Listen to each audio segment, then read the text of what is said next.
welcome to the Rob Burgess Show. I'm, of course, your host, Rob Burgess. On this, our 97th episode, our guest is Brandon Chapman. You first heard Brandon Chapman on episode 14 when he appeared alongside Josh Sigler. Brandon Chapman is a sports podcaster who resides in Peru, Indiana, with his wife, Abby.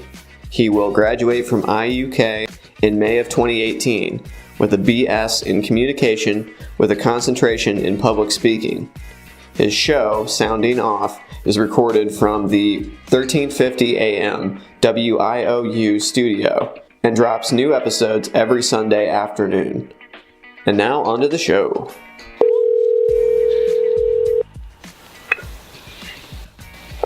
Hello. Chap. Hey, what's going on, Rob? Oh, nothing much. Thanks for coming on the podcast again, dude. Hey, man, I appreciate the offer. Yeah. I'm really excited to have you back. And, for people, I know that you've been on once before, but it has been a while, and this is your first solo episode, so go ahead and introduce... Lots of things have changed. Yeah, heck yeah. A lot of things has changed. But, yeah, just go ahead and introduce yourself for people that don't know who you are. I'm Brandon Chapman. I host, along with my friend Michael Mancheski, also known as Mojo, we host Sounding Off, a podcast that we started probably a little bit after you started, the Rob Burgess Show. And we're a sports-centric podcast or show, whatever you want to call it these days. But, that's me. Yeah, but it's if you've never listened to it before, it's a great show, even if you don't particularly follow the ins and outs of sports, because you guys kind of do that for me.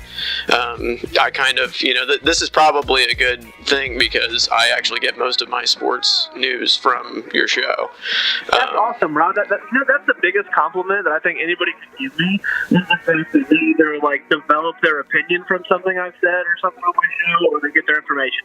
So thank you. That means a lot. Yeah, for sure. But it's kind of like how I understand when people say they get their news from John Oliver or Bill Maher or somebody like that. But you don't have to pay attention as hard because they're paying attention way harder. So I know that you're not going to let a big story get by. So I just I trust your judgment, news judgment in that case.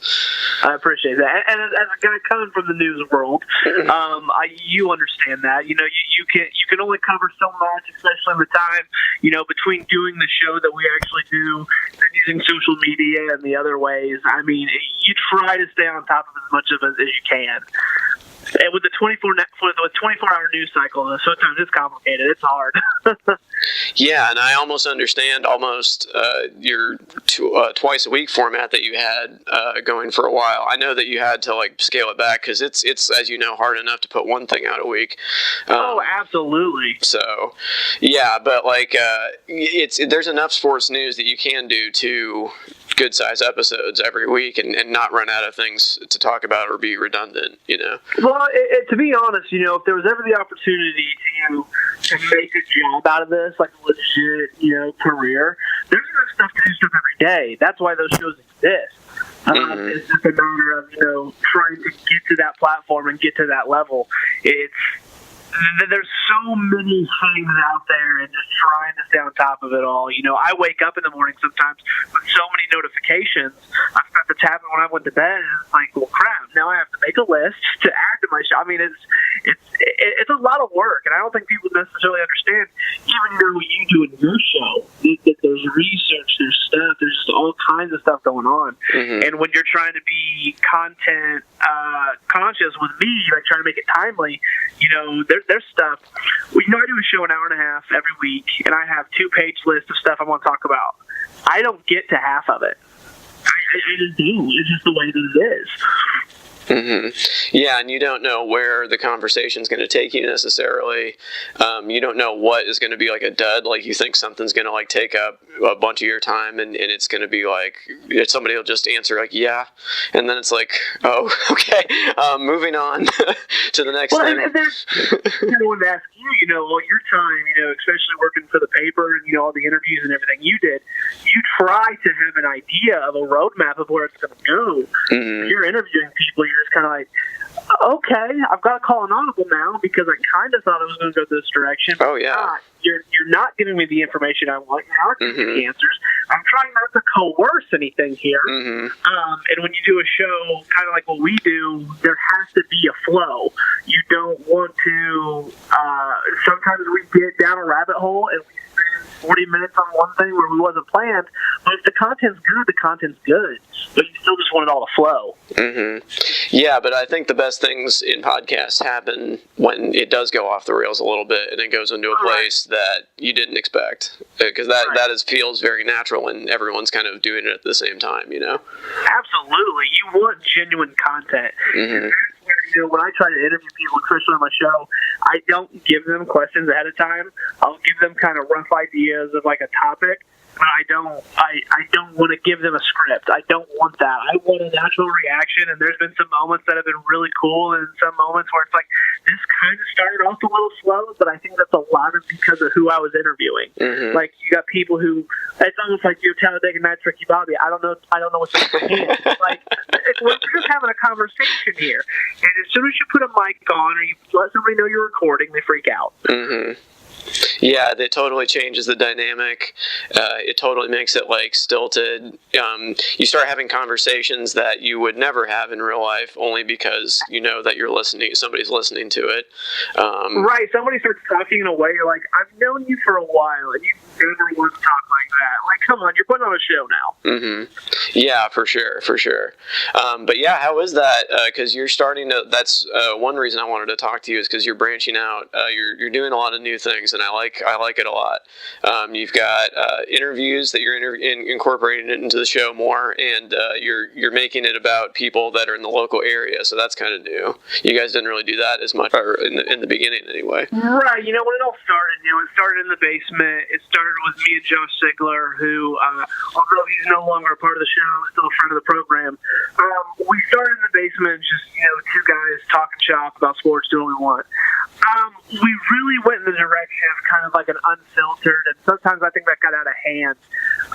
But what actually had happened was, I did an internship with the radio station in Kokomo, WIOU 1350, covering the Jackrabbits, and I was talking with their general manager, Jessica Green, after the internship, and she was telling me how great I did. Okay, I appreciate that. And she was talking about how they didn't have much content for their stream and on their sports section, and I was like, okay. So I sat there and I thought about it. I was like, this is my shot. You take you miss 100% of the shots you don't take. So I'm like, okay, this is my opportunity here. So I reached out to her, kind of gave her an idea of what I wanted to do. And it was a slow process. I don't think she fully wanted to buy into it initially, but finally she gave me my chance. We started cleaning up the show about 25, 30 episodes ago, trying to just go more legit. And my whole envision of this was to, Howard County and Tipton County and just the surrounding areas, they have such great athletes. They have such great high school kids. They've got kids who have went on to college, Division I. There's so many great stories out there, but nobody's covering it. You get like the sports section and like that, but nobody's really. Sports is so quick and everyday kind of thing, but there's a lot of features that can be done. I feel like there's a lot of missed opportunity on focus for these kids, and so that's kind of what I want to do. The first 5 or 6 episodes I did through the radio station, I don't have those interviews because I need to go through athletic directors. I need to get permission from schools to be bringing on their student athletes, which I totally get. I have no problem with that. But people don't get back to you on your time. They don't get back to you because they don't necessarily care what you're after. They get back to you when they want to get back to you. So I've kind of had to wait. I've had some athletic directors who have been really good and given me everything I've needed. Another one that I had to follow up 3 or 4 times, and I'm still following up. But that's just the nature of the beast at this point. But yeah, I'm trying to do something that nobody else has been doing in the area, and they're kind of giving me the free reins to try it, which has been great. They don't owe me anything, but I've been very appreciative of the opportunity.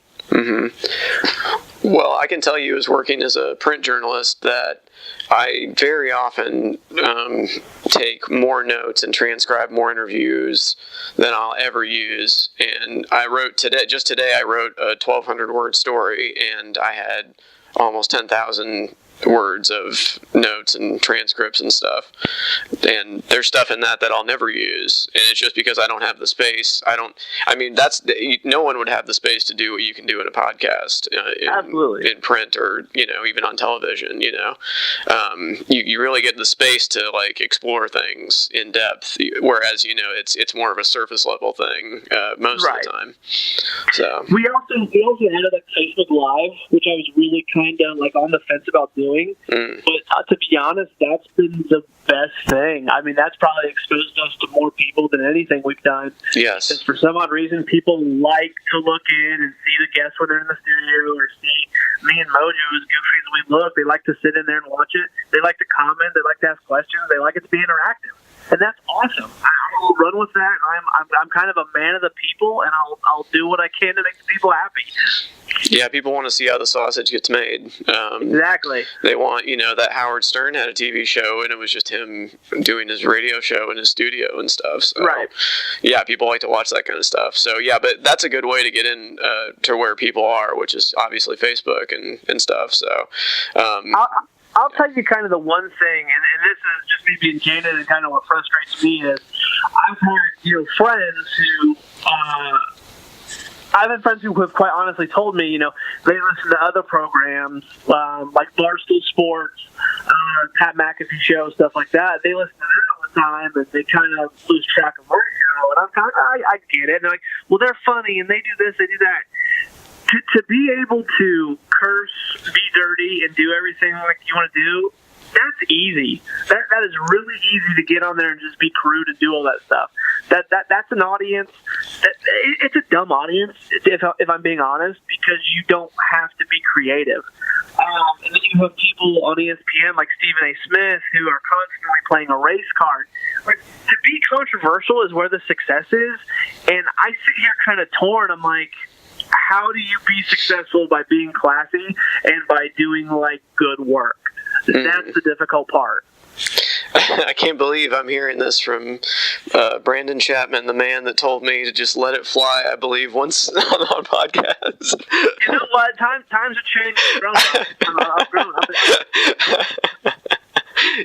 Yeah, there's layers to the onion, but yeah, yeah. Look at you being all respectable, but I told you what I done at some point.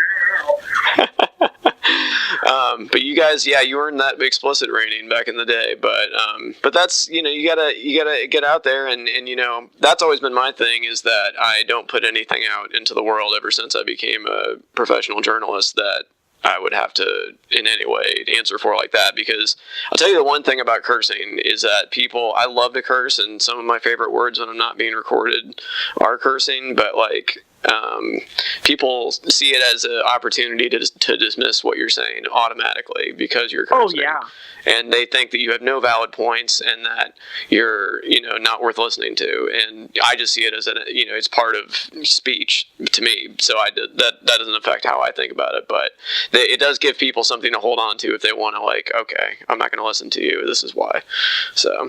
Right. And it's like, I'm not so much worried about offending people, although I know there are people who get offended by that kind of stuff.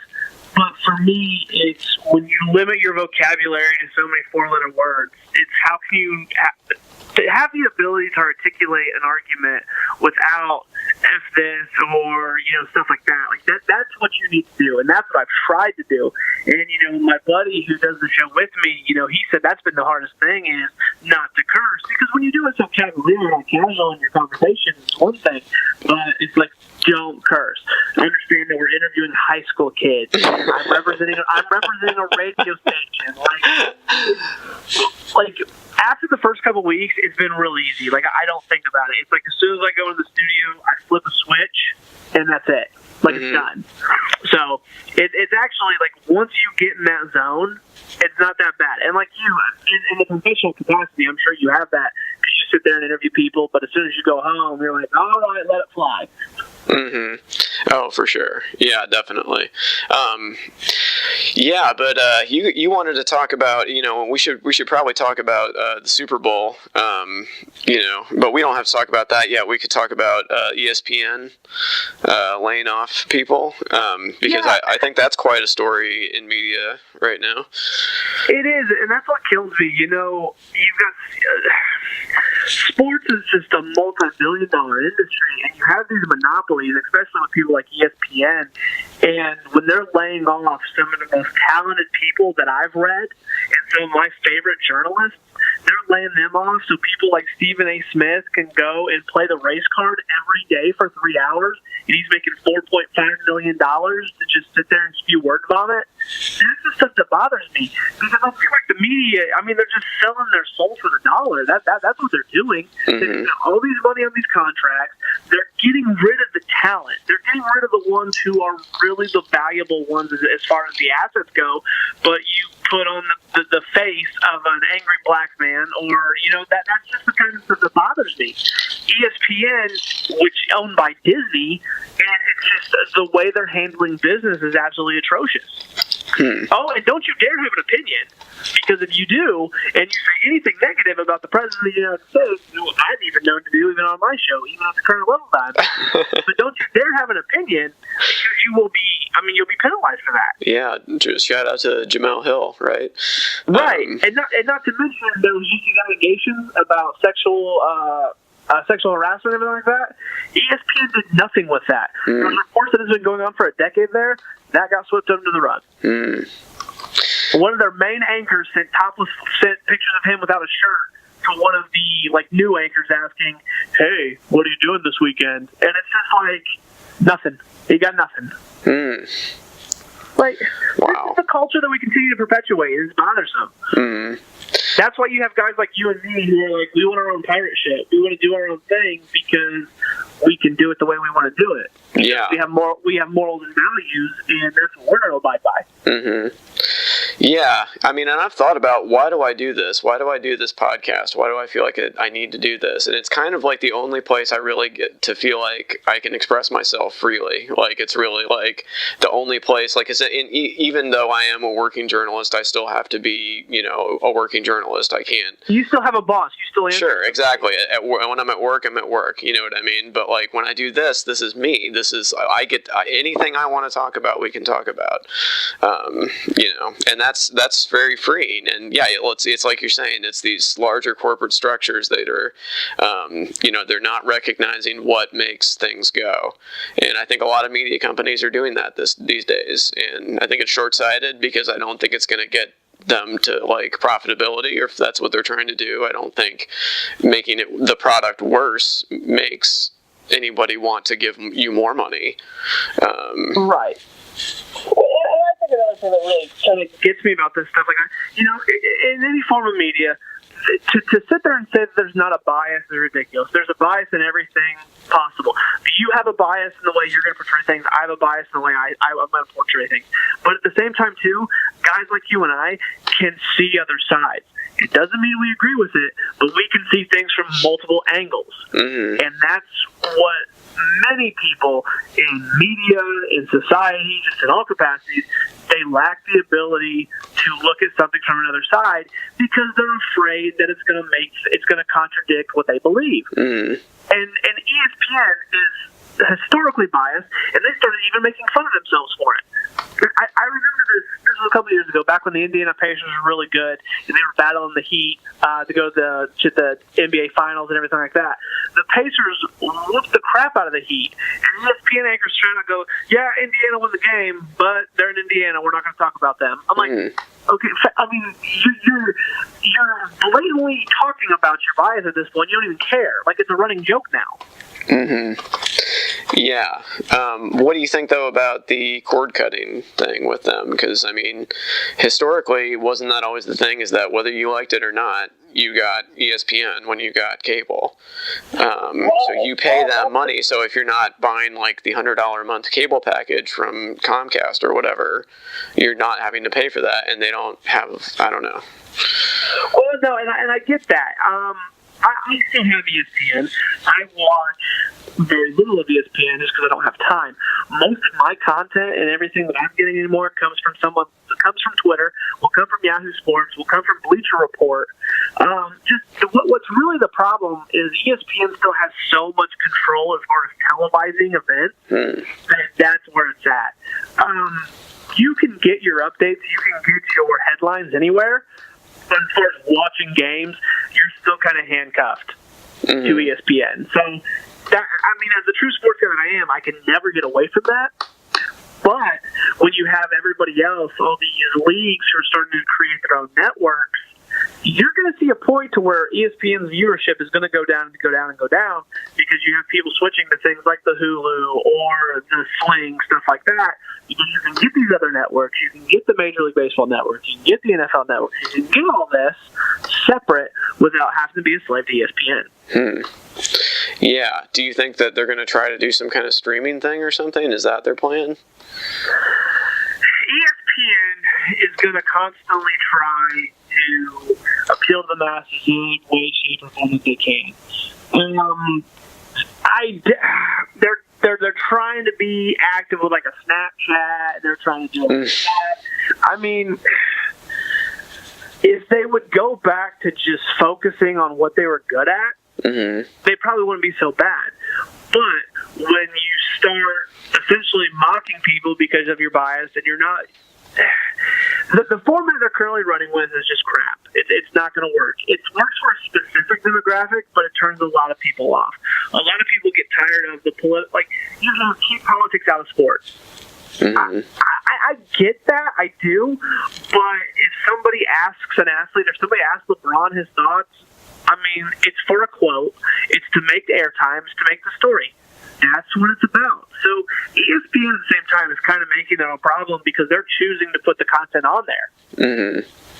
So, you have final discretion of whatever you're going to air, and you still choose to put this crap on there. And then you've got the people complaining, and that's why ESPN's getting what they deserve, and I hope it kind of knocks it down a peg. And I just hope at some point somebody can kind of emerge and be a true competitor. Well, that's kind of the thing about sports is that if you want to watch certain sports, you kind of have to watch certain networks, and it's not like you can, that's why they pay this money to these, leagues and stuff, so they have exclusive rights to certain events, and you have to watch it at certain places, and tough luck if you don't want to. So.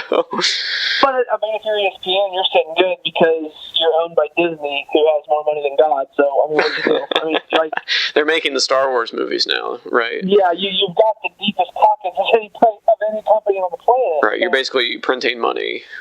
Exactly. As long as Disney wants ESPN to be there, they're going to be there. That's a good point, yeah. But, so what are you doing for the Super Bowl this year? Well, nothing too exciting. For me, honestly, the Super Bowl's kind of lacked the hype that I normally feel. I don't know if that's just because I've got so many other things going on that I'm not kind of completely focused on it. But I'm going to hang out at my house with my wife. My brother and my mother-in-law, my brother-in-law will come over. We will just have some pizza, hang out, and watch the game. I hope the Patriots lose. I don't care who they be playing. As long as the Patriots lose, it'll be a good Super Bowl. Yeah, it almost seems like people are just rooting against the Patriots and not for the Eagles. Well, it's the way it is. The Patriots have been there so long. People want to talk about, when you're hated in professional sports, it's because you're good. It's the ultimate compliment. That's honestly the way I feel. I hate the Patriots. I hate Tom Brady, but he's the greatest of all time. And I hate him because he's so good and he's been there so long. But that's honestly, Michael Jordan was the same way. Everybody hated Michael Jordan. If you weren't a Bulls fan, you hated him. Because he's the greatest of all time. Yeah. It's just the way it goes. There's really not a choice about it. So. Exactly.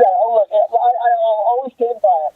If you're hated by a large amount of people, it's either because you did something absolutely horrible, like Hitler, or because you won 6 championships like Tom Brady's about to do. That's the scenario. Yeah. What are you doing for the Super Bowl? I don't know. Not watching the game. I'm very, I'm not in sports, as you know, anyway. But I feel really uninspired to watch this year. Although I am interested because Justin Timberlake is doing the halftime performance, and of course, the last time that happened, I learned what TiVo was because I was at my friend Tony's house when the wardrobe malfunction happened, and he had just gotten TiVo for Christmas. And then the Super Bowl came, and that was the first time I had seen anyone use it because we went and watched that several times. Absolutely. Interesting Timberlake. How was the performer? I think they knocked it out of the park as far as the halftime show goes for this one. My mom and I were talking the other day. She's like, "What do you think the chances are that NSYNC shows up?" And I'm like, "None." That's all she really cared about. At least the commercials, man. You can watch the game and then catch some commercials. Yeah, that's true. Yeah, there are some classics. I always loved the Terry Tate Office linebacker. Right. Those were my favorites. But everybody looks for the Budweiser one every year. Sure. There's always some good ones there. People are always doing stuff really creative. I saw Mountain Dew's doing a lip-syncing one with Morgan Freeman and Peter Dinklage. Nice. So, yeah, you never know what's going to be out there. That's a good point. There's always new movie trailers that drop, and I'm really excited for those. That's a good point. Yeah, that's true. Unless it's a kid's movie, and I've probably already seen the trailer for it. There you go. The only thing that I have a problem with is, can we send a petition to get Monday after as a national holiday? Because this going to work stuff after sucks. Yeah, that's ridiculous. It's like you're supposed to stay up late, eat and drink, gorge yourself, watch a million things. There's the pregame, there's the halftime, there's the postgame, there's, it's like it goes on for 8 hours. Yeah, it's exactly. It's like a full day of work, except you're working at the Super Bowl. But now for me, it's one of my favorite days of the year because you know me, that's just my thing. Yeah. But yeah, it does feel like a whole work day, and then I'm exhausted, and then I have to go to my real job. Yeah, for sure. It'll be even worse because I got to go do a show at 10 a.m. and then go on and start getting ready for the Super Bowl. Well, you're doing it the morning of, right? Right. Wow. So you're going to try to put out the podcast before the Super Bowl starts? We will. I usually get in the drive between 1 and 2 in the afternoon. Ooh. And that's usually if I drop them right after. I record them, I kind of splice their stuff together, and then I drop it usually that early. And you still don't edit, huh? I do edit. You do? Because I don't make mistakes, Rob. No, we've been. I do a little editing as far as editing in my intro. I do some fades. I've inserted some interviews and stuff, some clips before. Mm-hmm. But as a whole, I haven't gotten into the. If there's ever a mistake, it's out there for everybody to know. There's no makeup on this pig. It is what it is. Yeah. No, that's what I was kind of liked about your show. It was like there's no, you can't just take it back. If it happened, it happened. Exactly, and that's the one thing we always kind of pride ourselves on. And if there was a mistake made, there's usually kind of a little awkward pause. Mm-hmm. All right, kid, move on. So, how is it to use actual radio equipment now?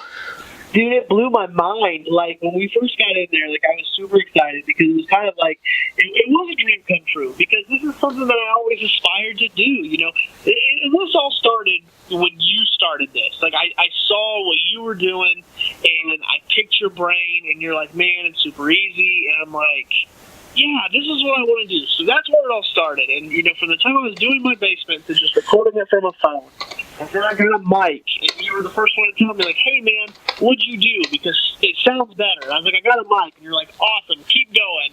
And so, we got the mic and doing the computer, and then to get into the studio. And the first time I heard it, recording off the mics and everything like that, I was like, I made it. I was like, this is what I've aspired for the whole time.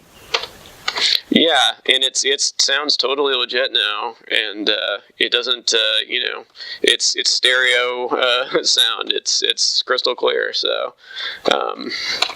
And that was the biggest thing, like kind of the radio station willing to give me the opportunity to do that, go in there and try to use their studio as I needed to, and there's really no restrictions. I mean, as long as it's free and open, I can go do what I want. So I'm like, yes, just the ability to do that is worth so much. And they've been willing to teach me things and show me things, and it's been awesome.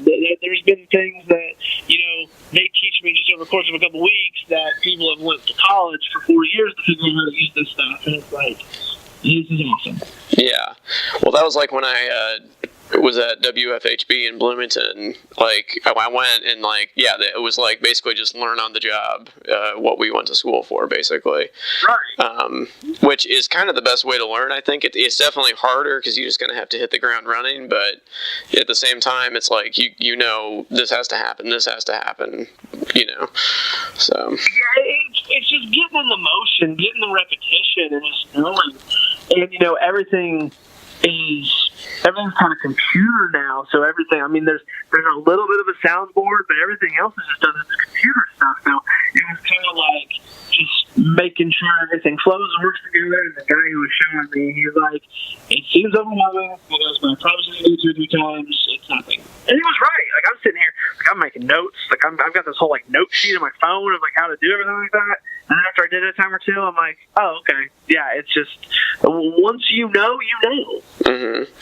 Like, I've literally been using Audacity for 12 years, so. Yeah, I was, I was using Audacity, too, for the podcast, and I can't remember, and it's an Adobe product that I do for now, because that's what the radio station uses, but it's super easy too. Like, I was overwhelmed because I was like, man, like, I switched to a program. Now it's virtually the same thing. Like, they're all real similar. There's stuff that's way complicated, which they're like, yeah, we don't mess with that. So. Oh yeah, well, I've edited video and audio with Adobe Creative Suite, and it's all the same stuff. It's just tracks and waveforms, and it makes sense when you start using it. So. Right. I think the craziest thing for me was when I was talking to them about, like, intro and outro music. And the general manager was like, well, okay, write something up. And I'm like, I'm writing my own intro music. I was like, all right. I mean, this is kind of awkward. I was like, but I'll try. And so I sent her something over. And then, like, 2 weeks later, she sends me files back. And I listened to the recording of the intro and the outro. And I swear I was like a little kid. I was like, this is the most legit I've ever been in my life. This is something that I'm proud to send off to people. Like, if I was looking for another job, if I was trying to get on some job somewhere, like, I would gladly send this stuff out and not hesitate. That was a real moment for me that I'll probably never forget. Mm-hmm. Well, yeah, I mean, I'll always see, like, if you go on, like, LinkedIn or whatever, there'll always be, like, morning host in Chattanooga, Tennessee, and I'm like, who is qualified for that? And, like, who just goes for that? Right. But somebody goes for it, and somebody becomes Chad in the morning. That'll probably be me. I'm going to go for those jobs. You should, man. You'd be good at it. You'll have, pretty much learned the form by then, and somebody's got to, although you'll have to wake up early. I think that will be one thing. That's a problem. I think you literally have to go to bed at like 6 p.m. every night. Yeah, when you got to be in at like 5 in the morning. Oh yeah, you got to be there when people are waking up.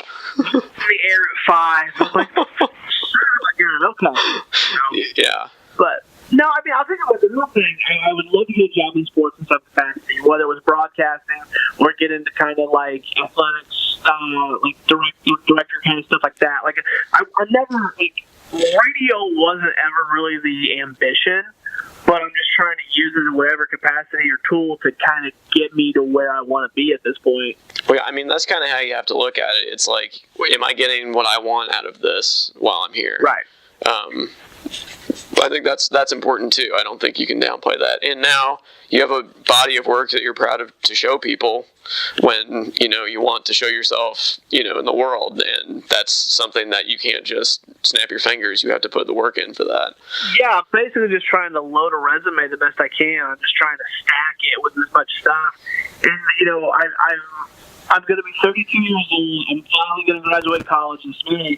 And I've talked to people, and my big concern is just being older. And, I'm coming out. I'm hitting the job market with a bunch of 22 and 23-year-old kids.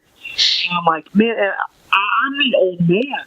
And I've had numerous people tell me, age is just a number, but you also can't put a price on maturity or responsibility. And honestly, that's how I got the opportunity to do the radio station stuff.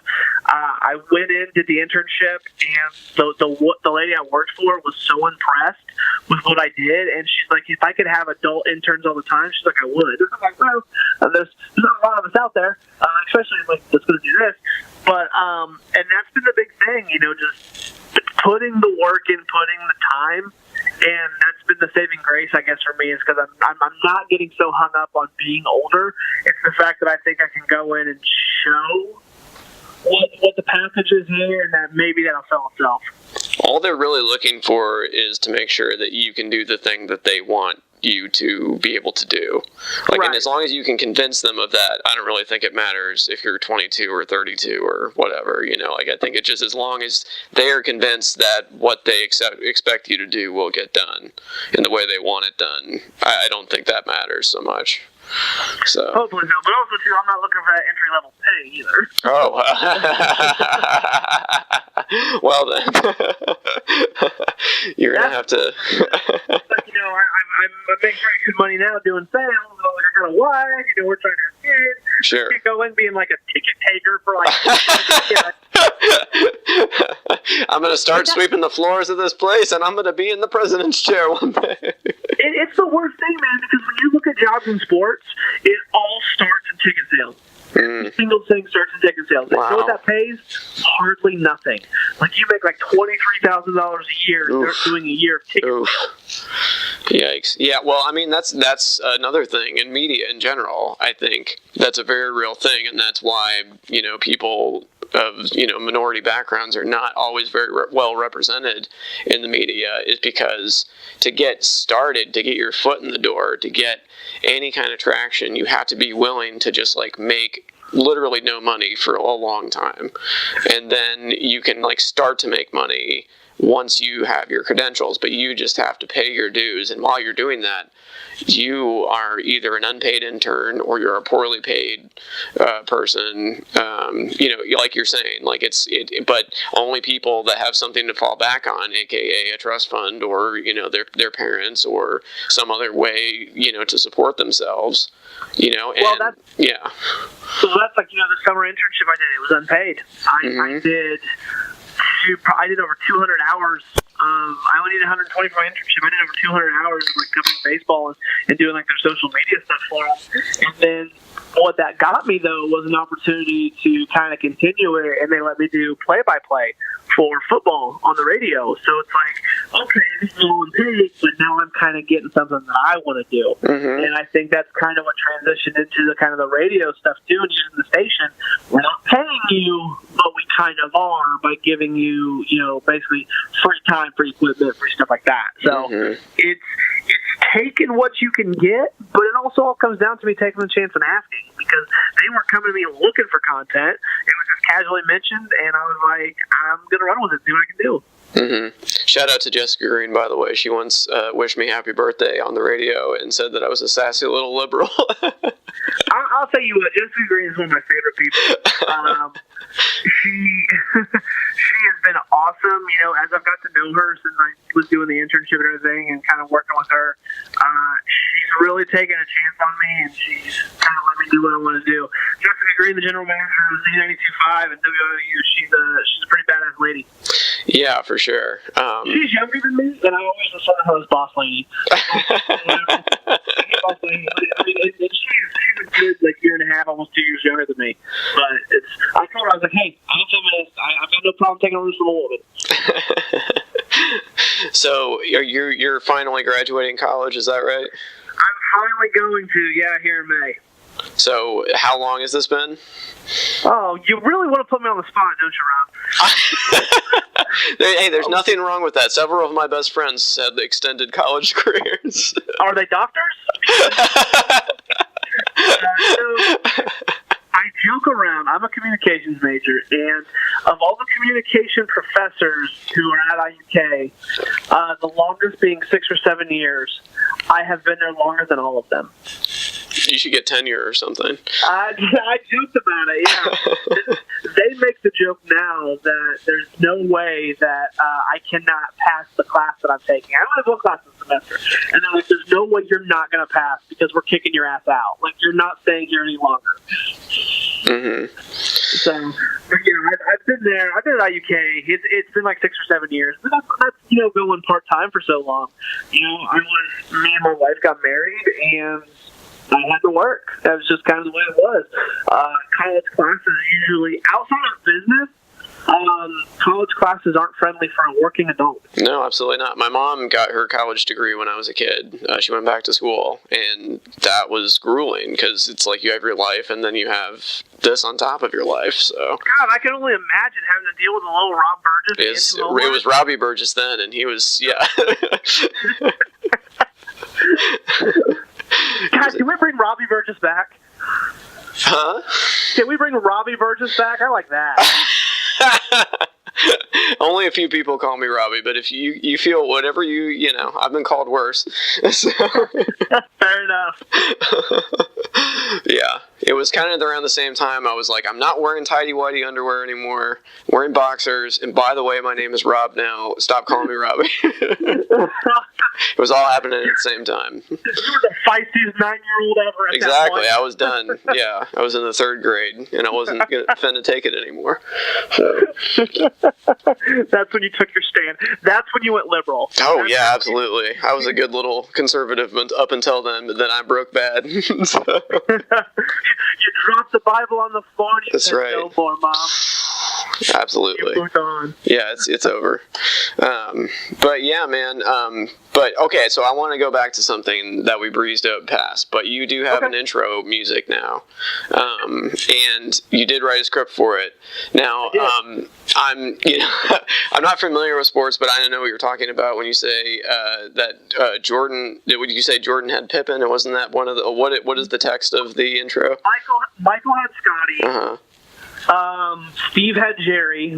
Steve Young had Jerry Rice, and then LeBron had. The running joke is great, but basically the running joke is my co-host has a major infatuation for LeBron, and I give him a hard time about it all the time. So it's basically always been, LeBron won his championships because he got whoever he wanted. Mm-hmm. So that was almost a little jab at him when I was creating the script was, LeBron has whoever LeBron wants. Even Champ has mojo. So, yeah.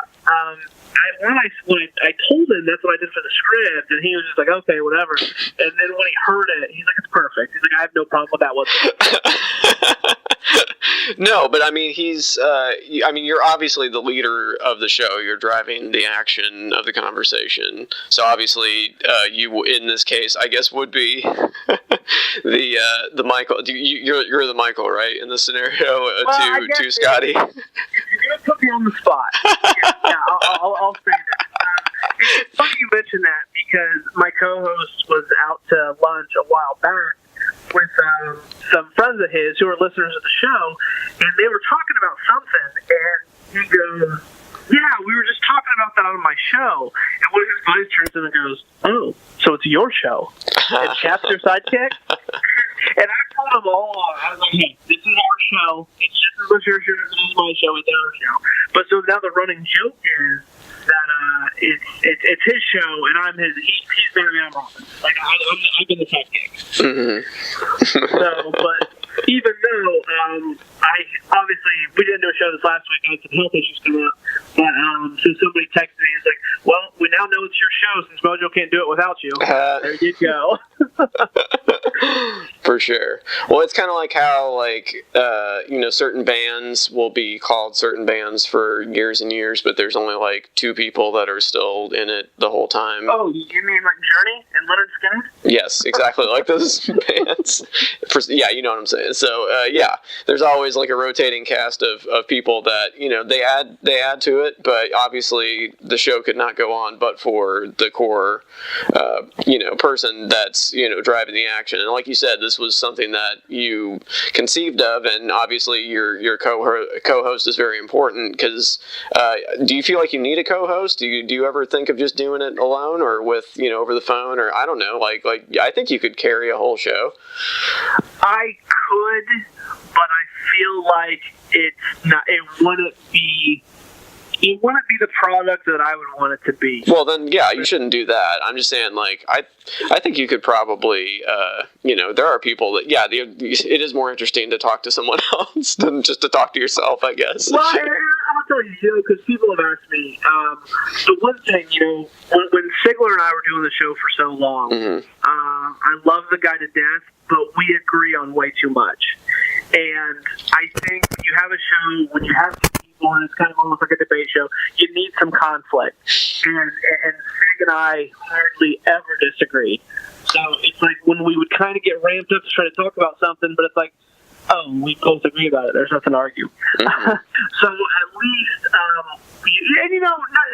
not slight at him or whatever, when we brought Mojo on, the full intention was to be a trio. I mean, we thought, like there were some shows there that fired on all cylinders with all three of us, and I thought that was some of the best work we did. However, life gets in the way, and things don't always go the way you want. So Sig just had another baby. He just got a lot of things going on. Like, he had to step away. So fortunately for me, Mojo has accepted the role of he'll play devil's advocate, and he'll leave it. Like, even if he agrees with me, he will argue with me just to be a jerk.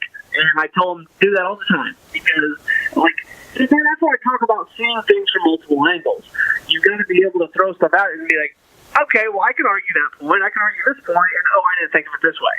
So I think that's what I try to bring to the show, because when you have shows like ESPN who are just giving you one way to look at things, what I preach to people on anything, whether it's politics, religion, sports, or whatever, please have a view from different angles, because that's going to make you a much more educated person. It's going to make your beliefs and your arguments that much stronger, because you're going to understand where someone else is coming from and just try to see things from all those angles. That's what we try to do, and I think at least every show we'll have somebody who will say, hey, man, I never thought of it that way. I have a good point. I like when you touched on this. Like, that's what I try to do. Yeah. And if I can just grow it and get to more and more people, like talking to some of these high school kids, these kids are sharp. I don't know if I was as sharp as they are when I was a high school kid, but I just had the Western quarterback, Tyler Nepley, on a couple weeks ago. And this kid, he was on for the whole show with us and talked sports, and I was so impressed with what this 18-year-old kid, sports IQ was. I was like, all right. And the kid had some viewpoints I didn't necessarily agree with, but at least he was able to see things from multiple ways. It gave me a little bit of hope for humanity that we're not going down the dum-dum trail that I tend to think we are. Yeah, definitely. And for people that don't know, I used to work with Josh Sigler, your old co-host at the Kokomo Tribune. We both worked there. That's how I met you. Yes, absolutely. And Josh, I've listened to every single one of your show with him on there, because he's just one of those people I love to hear just talk, because I like the way he puts words together. Obviously, because he's a writer. So right, but yeah, he just has good stories. Oh yeah, and that's just I'm trying to always kind of just get a little bit of debate, but him and I just agreed on so much, and that's probably why we're such great friends. We get along so well. But yeah, it doesn't make for point counterpoint exactly. Right. If you're just yeah. Okay. All right. Next topic. Right. But so we're getting near an hour here, and thanks for jumping on the phone and taking so much time. Are you feeling any better than you were before? I'm on the mend, man. Yeah, I appreciate you reaching out. Yeah, I had a nasty kidney infection. I've been dealing with some kidney stones. I had a procedure a couple weeks ago. It's just something that kind of just complications from that.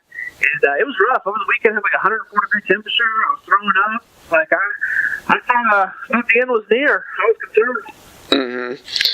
Yeah, well, I'm glad you're back to it, man. But what music have you been listening to lately? I know we talked about music last time, kind of in general, but like lately, what have you been listening to? I'll tell you what. I do enjoy rap. I do have the new Eminem album. What do you think of that? I'm afraid to get it because I've heard it's not so good. I'll tell you what, Rob, because we're older, and that's the first time I ran it through, I skipped probably half the tracks. After the first 15 seconds, I'm like, eh. And so but the more I listen to it, I mean, like 65% of the album, I will listen to, no questions asked. There's a couple songs on there that I'm just like, all right, man, you're just kind of reaching a little far. Not a fan. But no, I mean, it's worth picking up. I mean, I would. Yeah, I was a huge Eminem fan in late high school, obviously early. Right. We're about the same age, so when I liked Eminem probably. So. Yeah. He's one of the guys that, there's a couple artists that when they put a new album out, I will get it, no questions asked, and he's one of them. But it's fair. I mean, there's people who were kind of ripping it apart, and I'm like, what did you want? I mean, you won the angry Slim Shady from '99. I mean, we're kind of beyond that. Well, he's not that person anymore. You just can't be. He's rapper. Like, come on, guys. Exactly. He's not straight out the trailer anymore, exactly. No. He has a huge mansion in Detroit. Let's be real. Let's understand what it is. Right. Absolutely. Well, I probably just need to hear it and stop reading takes about it. Because, of course, I appreciated his Trump freestyle. That was pretty nice. He's got a good one that blasts him, and it's probably one of my favorites. It's on there. It's a 3.5-minute song that is going ham on him. It's pretty good. Yeah, because I mean, that moment to me was really important because I think a lot of people that you and I probably went to high school with, were probably mortally offended by that because that hit them where they lived. They're all Eminem fans, just like, everybody was that grew up in a small town in Indiana in the late 90s. So. Yeah, I appreciate what you do on your program because you don't steer away from politics. I understand my location and where I am, and so for what I'm trying to accomplish at this point, I have to kind of try to deviate away from that. Like my joke was on 2 episodes ago or whatever, I was like, unlike the government, we don't shut down. I mean, that was my one political zinger that I got to use, but yeah, I have no problem talking politics, but there's some people who just shouldn't be allowed. So you stop yourself from talking about politics at all?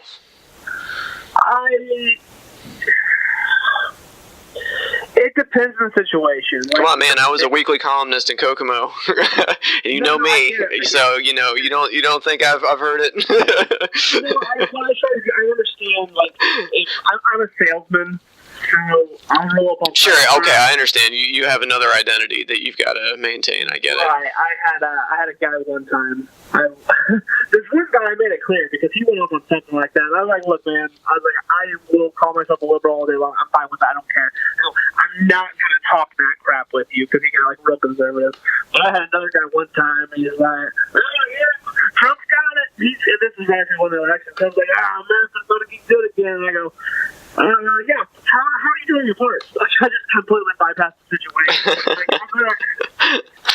I'm not going to hurt my paycheck by telling you how dumb you are. Well, yeah, and it's like, it's not worth it to talk about it sometimes, I feel like. It's always like, do I make a stand right now, or do I just get out of this situation and on with the rest of my life? What bothers me the most, though, is that I think, I got to remember, too, it's the area that we live in. Because there's just so many of them. There are so many who are completely against what people like you and I think. But do you just think that because everyone's like you and they're staying quiet about it? Because they think that they're alone? That's my point. I think it feels like we're outnumbered. I also realize it's where we live. We are. No, there objectively are more of them than there are of us. I think we need to be real about that. But it's not going to do us any good to fool ourselves about that. But I don't think there's as few of us as you and I might suspect in any given time. I guess I'm talking grand scheme across the country. Like I know we've got some numbers in a lot of places, but here it does feel like a lost cause. It does feel like it's a complete waste of time because there's nobody here that you're going to change their mind. You're not going to sway anybody. You don't have anybody sitting on the fence in Indiana on how they're going to believe politically one way or the other. Yeah, I don't know. Maybe. I've seen it happen. It's not easy, I'll give you that. It's, people are people dig in harder when they're challenged a lot of the time. They don't critically think. They think I've got to just, even in the face of objective evidence, I've got to dig my heels in. It's almost, I don't know, it's a thing about how you make them feel, though. If they see that you're on the level and you're being a good person, I think that you're more likely to, because if you just yell at somebody and call them a name, they're not going to be like, well, you're right, sir, I am that. Well, I guess what I get frustrated with is if you try to have a conversation with them and then you question, like for somebody who likes Trump, and you question, okay, well, what about this? What about his grabbing by the I mean, when you question them about that stuff, like, what are your thoughts on it? They immediately get defensive, and the clothes come out, and they want to attack you. Like, I'm not talking about that. I'm talking about, the character of this person or what he's done. What are your thoughts on it? Like, that's what I'm asking, and that's what people can't handle. And that's what Republicans as a whole, they just want to sit there and they want to start coming at you for something. It's like, I'm not coming at you about anything. I just want to know, how do you justify supporting a person like this or a situation or these tax hikes, whatever it is? How do you? I just want to know personally, what do you think about it? And people can't handle that. Mm-hmm.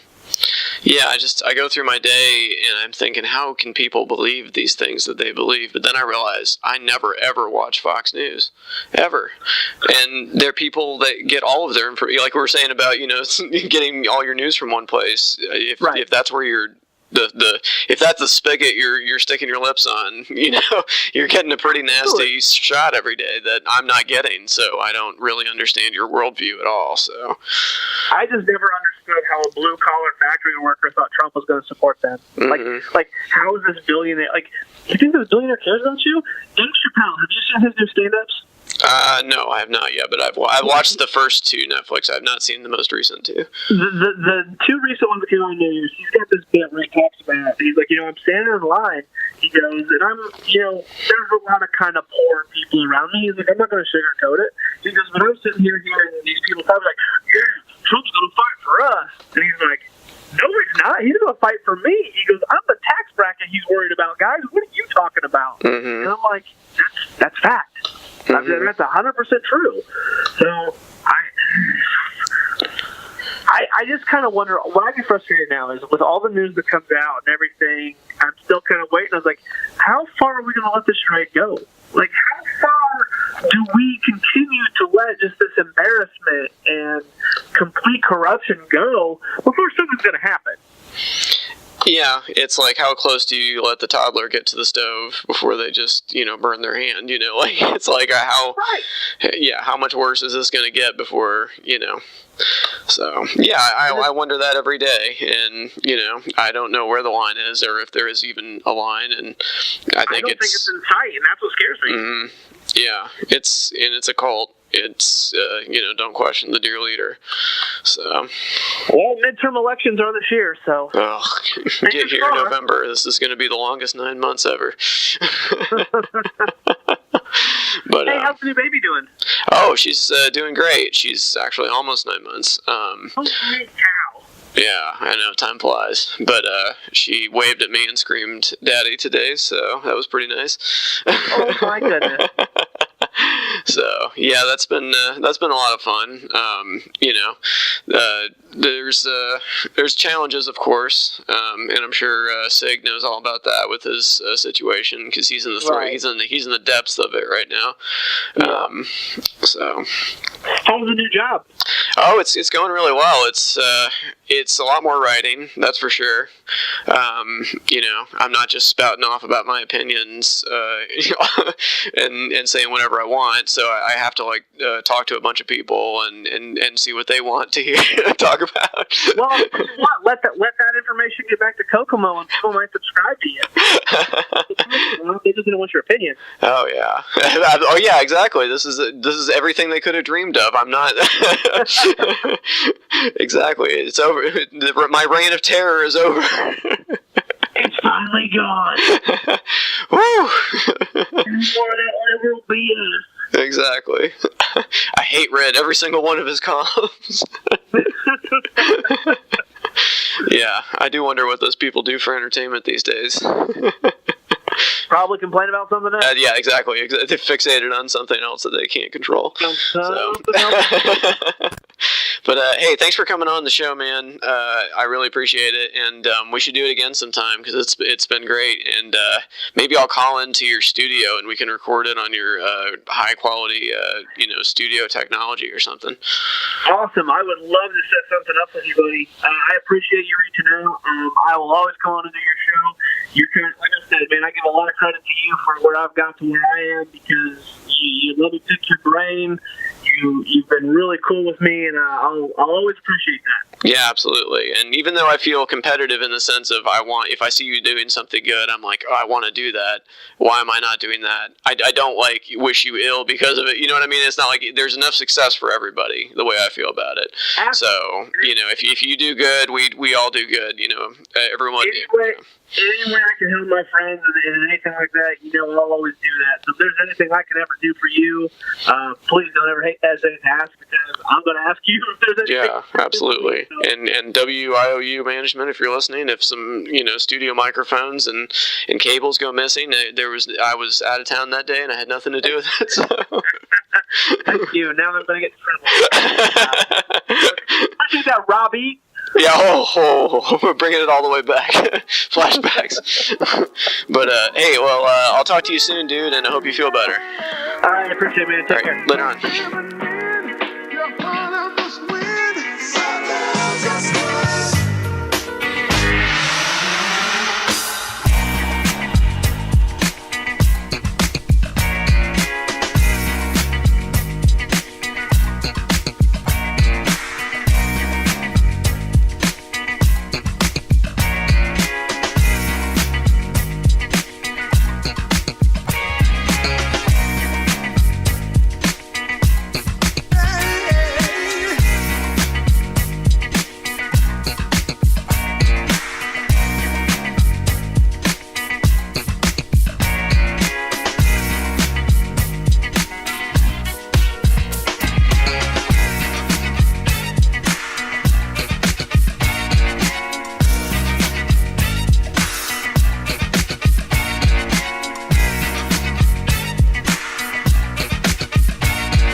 If you enjoy this podcast, there are several ways to support it. Join the Rob Burgess Show mailing list. Go to tinyletter.com/The Rob Burgess Show and type in your email address. Then respond to the automatic message. I have a Patreon account, which can be found at patreon.com/Rob Burgess Show Patreon. I hope you'll consider supporting in any amount. Also, please make sure to comment, follow, like, subscribe, share, rate, and review everywhere the podcast is available, including iTunes, YouTube, SoundCloud, Stitcher, Google Play Music, Facebook, Twitter, Internet Archive, TuneIn, and RSS. The official website for the podcast is www.therobburgessshow.com. You can find out more about me by visiting my website, www.thisburgess.com. And if you have something to say, record a voice memo on your smartphone and send it to therobburgessshow@gmail.com. Include voice memo in the subject line of the email. Until next time.